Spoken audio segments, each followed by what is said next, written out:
வணக்கம். எல்லாருக்கும் வணக்கம். ஸோ இன்றைக்கி என்னென்னா, ஒரு ஒரு கட்டுரையை எப்படி வடிவமைக்கலாம் அப்படின்ட்டு பார்ப்போம். இப்போ உதாரணத்துக்கு ஒரு ஒரு பறவை அப்படின்ட்டு நம்ம கரும்பலகையில எழுதி போட்டுடலாம்.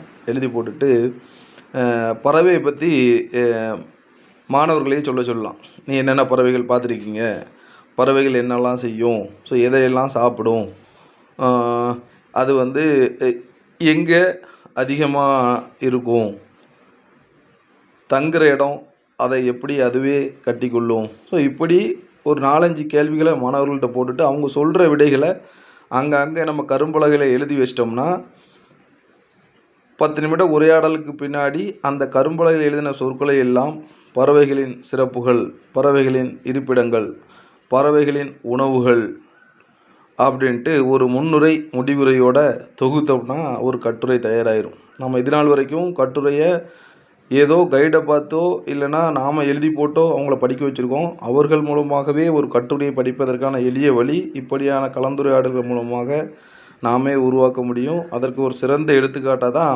6ஆம் வகுப்பு தமிழ் பாடத்தில் சிறகை விரித்தல் அப்படிங்கிற ஒரு பறவைகள் குறித்தான கட்டுரை பாடம் வெளியிடப்பட்டுள்ளது. ஸோ இந்த பாடத்தினுடைய முக்கிய நோக்கம் கட்டுரையை படிக்கிறதும் ஒரு சிறிய கட்டுரையை அவர்களாகவே எழுதுவதும் தான் இந்த பாடத்தினுடைய மிக முக்கியமான கற்றல் விளைவுகளாக இருக்கும். அதை நாம் அவர்கள் மூலமாகவே பெற்று தொகுத்து கூறும்போது கட்டுரை நமக்கு ரெடி.